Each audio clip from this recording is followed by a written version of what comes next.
beast that can be ridden differently based on your personality, your location, and your financial state. There is absolutely no reason why you can't build wealth through real estate because there are so many options that exist.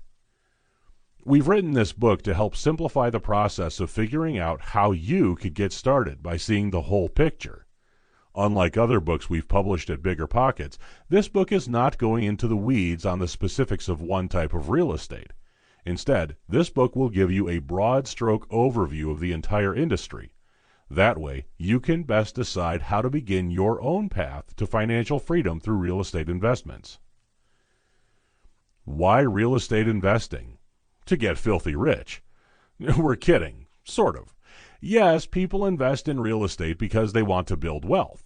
In fact, we believe that real estate investing is the best investment on the planet for helping the average person build wealth and passive income. But it's more than that, isn't it?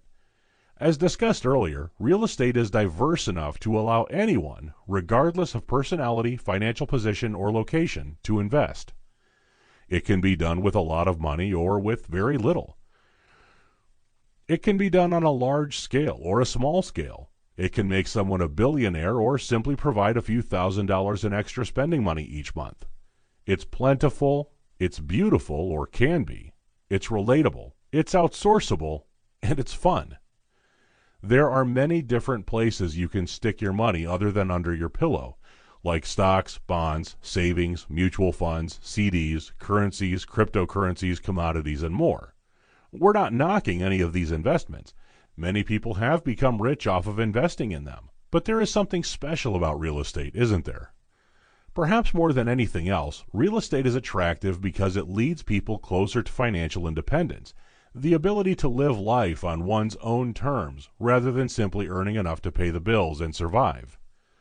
Real estate can offer investors an incredible life now and an incredible life later. Throughout this book, you'll see this pattern emerging over and over and over. You'll find dozens of real-life stories of investors just like you who are achieving success through various real estate strategies. These stories are meant not only to encourage you on your journey, but also to give you a smorgasbord of ideas to choose from as you embark on your own real estate journey. Take what you want and leave what you don't. That's the beauty of real estate. Each of the investor stories was taken from the interviews we've conducted on the Bigger Pockets podcast. Dig in, learn, grow. Chad Carson, Bigger Pockets Podcast, episodes 84, 141, and 293. Like many young adults leaving college today, Chad wasn't sure what he wanted to do for a career. Being a pre-med biology major, his original plan was to go to medical school, but after graduating, he wasn't completely sold on the idea. He decided to try his hand at real estate investing first. Chad learned about real estate investing from his father and mentors, including a former college professor. Chad partnered with a college buddy, and with financial help from the professor, they started flipping houses. Chad's business slowly began to take off, and he and his partner began to do more and more deals. Chad recalled going to a seminar and hearing someone talk about doing 50 properties a year, so he and his partner set a goal to do just that. Along the way, though, Chad and his partner came to the realization that the more properties you have, the more work, time, and energy it costs. Chad learned from Tim Ferriss's book, The 4-Hour Workweek, that you have to build in measurement tools for more than just money. You also have to quantify time and mobility.